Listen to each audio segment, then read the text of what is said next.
ये देश विरोधी ताकतें जो चाहती हैं इस देश का दोबारा बंटवारा हो, वो चाहते हैं कि जो नेपाल में हो रहा है वो यहां हो जाए। कि आप तो यही चाहते हैं, मैं खाऊं, मैं पीऊं, मैं रहूं, बाकी सब भूखे मरें। ये जो परिवार डेवलपमेंट अथॉरिटी है, हो सकता है कुछ लोगों को इसमें अच्छा नहीं लग रहा हो, क्योंकि जिनका अपना पर्सनल एजेंडा होता है वह देश के विकास को अच्छा नहीं मानेंगे। अरे विदेश में अगर देश का प्रधानमंत्री जा रहा है तो छुपकर नहीं जाता है जैसे नेता विपक्ष जाता है इस देश का। इसकी भाषा देखकर लगता है जैसे पाकिस्तान का प्रवक्ता हो ये, क्योंकि पाकिस्तान वाले तो ये चाहते हैं मोदी सत्ता में ना रहे। ये वो लोग हैं जो वन डिस्ट्रिक्ट वन माफिया देते थे। दर्शकों नमस्कार, डीएनपी इंडिया में आपका स्वागत है। मैं हूं आपके साथ राहुल चौधरी। सवाल है कि आखिर कौन है वो लोग जो चाहते हैं कि भारत में भी नेपाल जैसा कुछ हो जाए।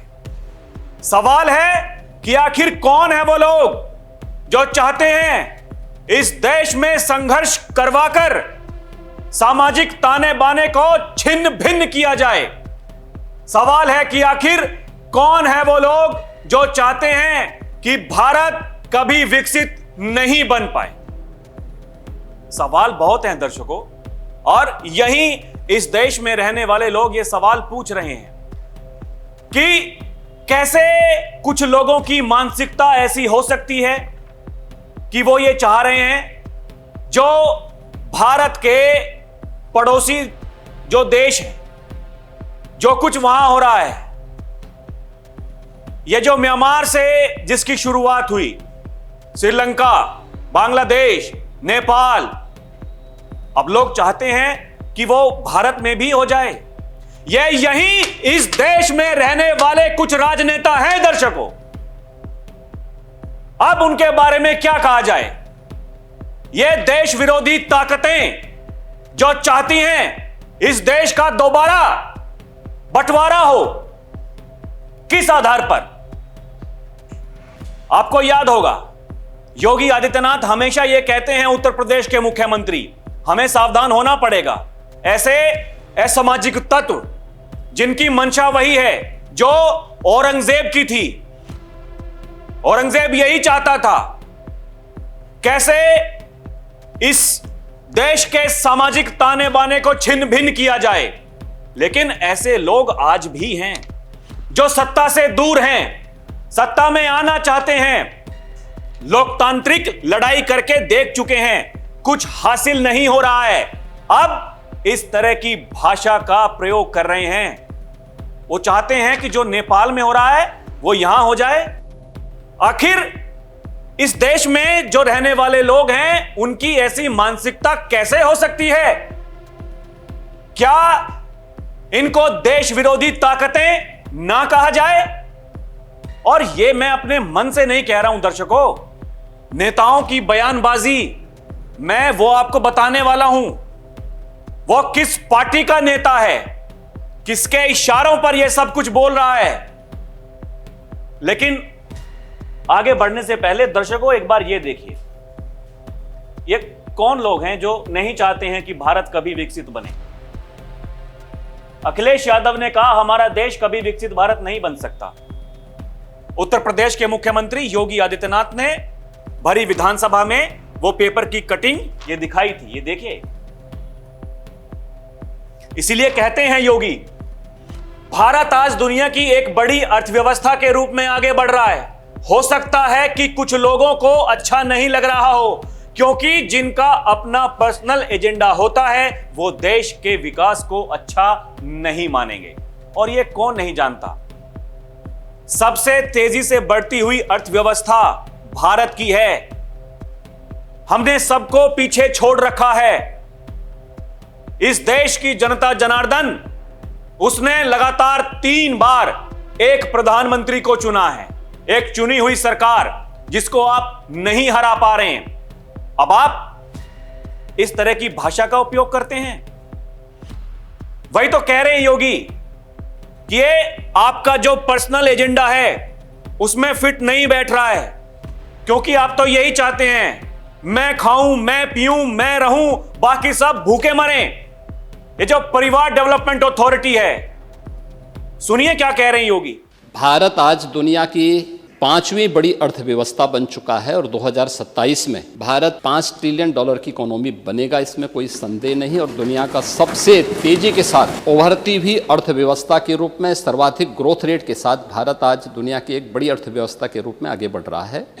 और मुझे लगता है कि 140 करोड़ भारतवासियों को इस पर गौरव की अनुभूति होनी चाहिए। हो सकता है कुछ लोगों को इसमें अच्छा नहीं लग रहा हो, क्योंकि जिनका अपना पर्सनल एजेंडा होता है वह देश के विकास को अच्छा नहीं मानेंगे। अब दर्शकों, ये सोशल मीडिया पर, एक्स पर जो ट्वीट्स किए गए हैं, ये देखिए IP सिंह, ये समाजवादी पार्टी का नेता है, ये क्या लिखता है, ये देखिए, धू धू जलता नेपाल के प्रधानमंत्री का घर, 75+ तानाशाह हटाओ हिंदुस्तान बचाओ, 90% बेरोजगार युवा घर पर बैठा है, युवाओं जागो और सत्ता संभालो,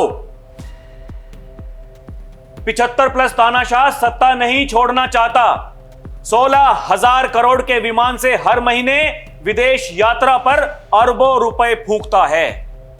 ये देखिए ना आप, ये क्या है, ये कैसी मानसिकता है। अरे विदेश में अगर देश का प्रधानमंत्री जा रहा है तो छुपकर नहीं जाता है, जैसे नेता विपक्ष जाता है इस देश का। इस देश का प्रधानमंत्री अगर जा रहा है तो बाकायदा उसका टेंटेटिव टूर प्रोग्राम वो जारी होता है, सिक्योरिटी उसके साथ में जाती है। यही विदेश नीति होती है। यही वो कारण है कि भारत चौथी बड़ी अर्थव्यवस्था है।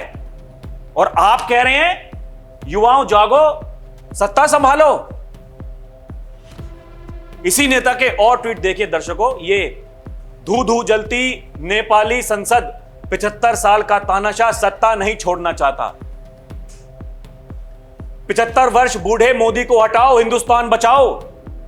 ये देखिए ना आप, ये शब्द हैं इस नेता के।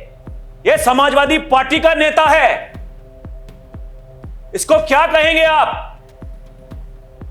ये यही नहीं थमता है दर्शकों, और देखिए इसके थम, देखिए ये इसके जो ट्वीट्स हैं वो देखिए आप।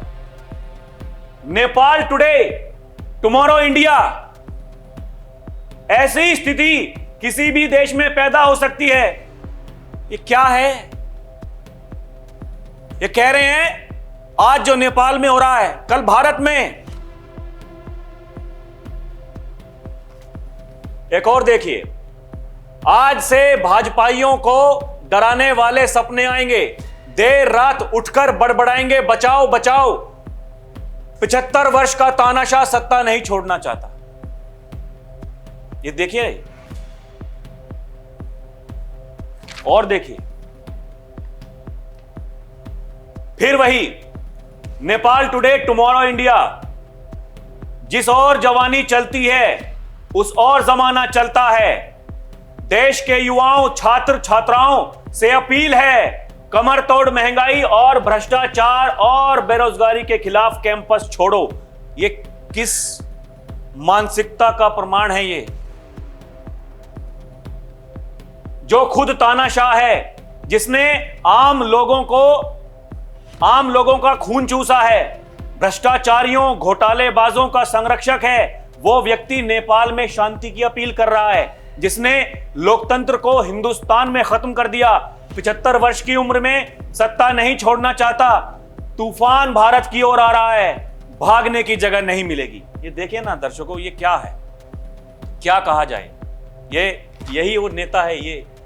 ये समाजवादी पार्टी के मुखिया अखिलेश यादव के साथ इसकी तस्वीर है। ये पार्टी का प्रवक्ता है। इनकी भाषा देखिए, इनकी भाषा देखकर लगता है ये किसी भारत की राजनीतिक पार्टी का प्रवक्ता है। इसकी भाषा देखकर लगता है जैसे पाकिस्तान का प्रवक्ता हो ये, क्योंकि पाकिस्तान वाले तो ये चाहते हैं मोदी सत्ता में ना रहे, बीजेपी सत्ता में ना रहे। वो तो ये दुआ कर रहे हैं जाए बीजेपी, हटे मोदी, तब जाकर के पाकिस्तान का कुछ भला हो सकता है। वहां की मीडिया में जाकर के देखें ना किस चीज के ऊपर डिबेट्स होती हैं। यहां इस देश में रहने वाले लोगों की, राजनीतिक पार्टियों के नेताओं की, उनके प्रवक्ताओं की यह भाषा है। एक ये संजय राउत, शिवसेना शिंदे गुट के नेता संजय निरुपम ने नेपाल में हो रहे हिंसक प्रदर्शन के बाद भारत में भी ऐसी ही स्थिति पैदा होने की आशंका जताने वाले संजय राउत के बयान पर पुलिस में शिकायत दर्ज कराई है। इसके खिलाफ शिकायत दर्ज हो गई है। इसकी भी यही भाषा है, यह भी यही कह रहा है। ये देखिए ना, निरुपम ने अपनी शिकायत में कहा है राउत अपने बयान के जरिए युवाओं को हिंसा के लिए भड़का रहे हैं, जबकि किसी भी देश में हिंसा भड़काना अपराध है। निरुपम ने कहा कि विपक्ष को सत्ता पक्ष की आलोचना करने का पूरा अधिकार है, लेकिन संविधान के दायरे में रहकर।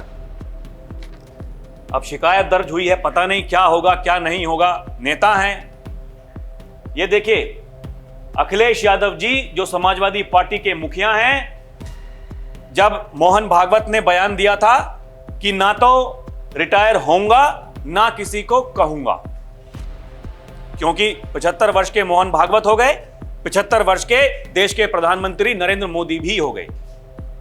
तो इन्होंने ट्वीट किया, ना रिटायर होऊंगा ना होने दूंगा। जब अपनी बारी आई तो नियम बदल दिए। यह दोहरापन अच्छा नहीं है। अपनी बात से पलटने वालों पर पराया तो क्या, कोई अपना भी विश्वास नहीं करता है। जो विश्वास खो देते हैं वो राज खो देते हैं। ये देखिए ना दर्शकों, ये देखिए ये क्या लिखते हैं, ये क्या बताने की कोशिश कर रहे हैं। लेकिन जैसा कि मैंने कहा कि इस देश की जनता जनार्दन जो लगातार एक चेहरे पर विश्वास कर रही है, उसकी नीयत पर विश्वास कर रही है। किसी की नीति खराब हो सकती है, उसकी आलोचना हो सकती है, लेकिन नेता की नीयत कैसी है यह मायने रखता है। और लोग विश्वास कर रहे हैं। यही वो कारण है, पिछले 11 साल से लगातार 3 बार चुनाव हुए। लोग तो यही तो लिख रहे हैं सोशल मीडिया पर। जब ये इस तरह की बयानबाजी करते हैं ऐसे नेता, तो फिर लोग क्या लिखते हैं? लोग ये लिखते हैं जो इस देश से मोहब्बत करने वाले लोग हैं, जो इस देश की जमीन से प्यार करते हैं, जो नहीं चाहते फिर से पाकिस्तान और बांग्लादेश बने। वो लोग ये लिख रहे हैं दर्शकों कि रिटायरमेंट की बात वो व्यक्ति कर रहा है जो अपने बाप को रिटायर करने के लिए स्टेज पर पूरी जनता के बीच धक्का मारकर हटाया था। शर्म कीजिए। और भी लोग लिख रहे हैं, देखिए ना, लोग लिख रहे हैं पूजा पाल को सिर्फ इसलिए निकाल दिया क्योंकि वो हिंदू थी और मुगल के आतंक की बात उसने बताई थी। आज रिटायर ना होने का ज्ञान दे रहे हो। एक यूजर ये लिख रहे हैं जब लोकतांत्रिक तरीके से नहीं हरा सकते तो रिटायरमेंट की दुआ कर रहे हैं। वैसे भी बाबा जी तैयार हो रहे हैं, इतनी जल्दी सुकून नहीं मिलने वाला तुमको। एक यूजर ये लिख रहे हैं सोच रहे हैं कि लोकतांत्रिक तरीके से ना मोदी को हटा पाएंगे ना योगी को हरा पाएंगे। सत्ता पाने की छटपटाहट ऐसी है कि रिटायरमेंट की दुआ कर रहे हैं। आप भी परिवार के बाहर का अध्यक्ष बनाकर करारा जवाब दे सकते हो, टोटी अंकिल। पार्टी का अध्यक्ष कौन है? दीजिए ना किसी को मौका। यह कहां लिखा हुआ है? एक ही परिवार का सदस्य कोई पार्टी का अध्यक्ष बन सकता है? लोग ये पूछ रहे हैं, जवाब दीजिएगा। नेताजी, समस्या यही है। नेताजी के प्रवक्ता वो क्या लिख रहे हैं, नेताजी क्या लिख रहे हैं, उस पर लोग क्या जवाब दे रहे हैं? लोग ये जवाब दे रहे हैं, ओ हेलो अखिलेश अंकिल, ये क्या बोल रहे हो? होश में तो हो ना। बीजेपी एक कैडर बेस्ड पार्टी है।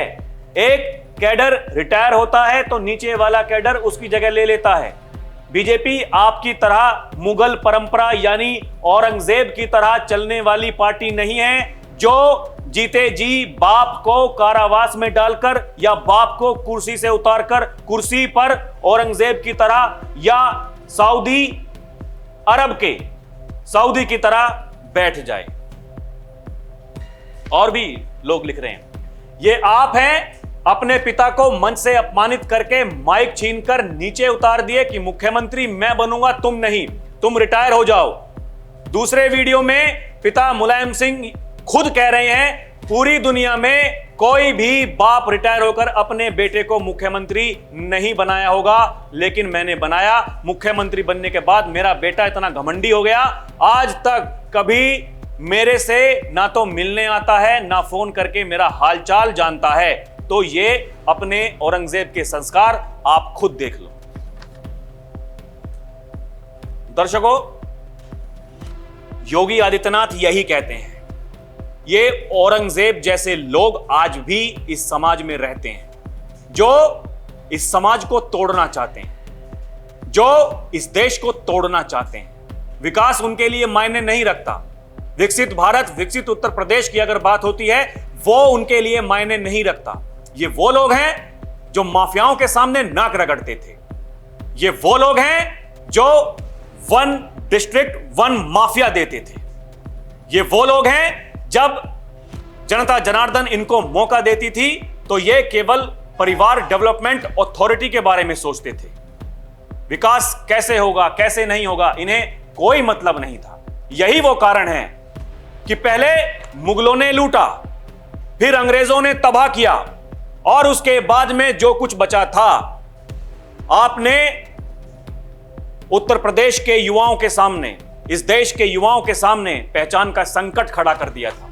वो उत्तर प्रदेश जो आजादी के समय भारत की सबसे बड़ी अर्थव्यवस्था था, 2017 में वो 8वें नंबर पर आ गया, आज वो दूसरे नंबर पर है। ये कैसे मुमकिन हुआ? भारत वो 11वें नंबर पर था 2014 में, आज चौथे नंबर पर है। ये कैसे मुमकिन हुआ? ये इसलिए मुमकिन हुआ क्योंकि योगी कहते हैं कि विकास का कोई विकल्प नहीं हो सकता है। जो लोग विकास नहीं कर सकते हैं वे जाति, मत, मजहब, क्षेत्र, भाषा के आधार पर सामाजिक ताने बाने को छिन्न भिन्न करना चाहते हैं। विकास का कोई विकल्प नहीं हो सकता। जो लोग विकास नहीं करा सकते वे जाति, मत, मजहब, क्षेत्र और भाषा के आधार पर सामाजिक ताने बाने को छिन्न भिन्न करना चाहते हैं। योगी कहते हैं कि विकास की प्रक्रिया के साथ जुड़ने के लिए जातिवाद से ऊपर उठना पड़ेगा, संप्रदायवाद से ऊपर उठना पड़ेगा, विकास और राष्ट्रवाद के मुद्दे पर आगे बढ़ना पड़ेगा। सुनिए क्या कह रहे हैं योगी। विकास की इस प्रक्रिया के साथ जुड़ने के लिए जातिवाद से ऊपर उठना पड़ेगा, संप्रदायवाद से ऊपर उठना पड़ेगा, विकास और राष्ट्रवाद के मुद्दे पर आगे बढ़ना पड़ेगा। दर्शकों, योगी ये कहते हैं कि भारत को विकसित बनने से कोई ताकत नहीं रोक सकती है, लेकिन इस देश में रहने वाले कुछ नेता वो ये कहते हैं कि भारत कभी विकसित नहीं बन सकता है। योगी ये भी कहते हैं उत्तर प्रदेश के पास सब कुछ मौजूद है, उस सब कुछ में केवल हर व्यक्ति के संकल्प को आगे बढ़ा देने की आवश्यकता है। ये देख रहे हैं आप कितनी बड़ी बात है। लेकिन लोग क्या कह रहे हैं? लोग युवाओं से आग्रह कर रहे हैं, सड़कों पर आइए, सत्ता में जाइए। कैसे लोग हैं?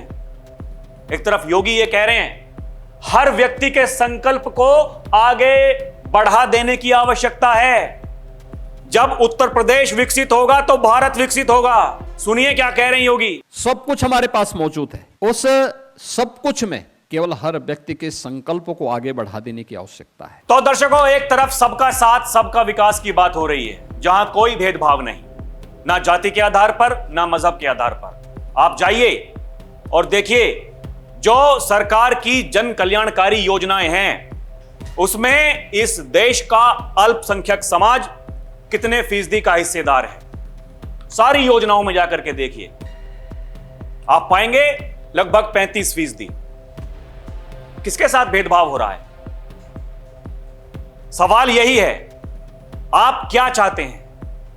एक मॉडल है जो पेश किया जा रहा है, बताया जा रहा है कि देखिए 2017 से पहले उत्तर प्रदेश में यह हुआ करता था।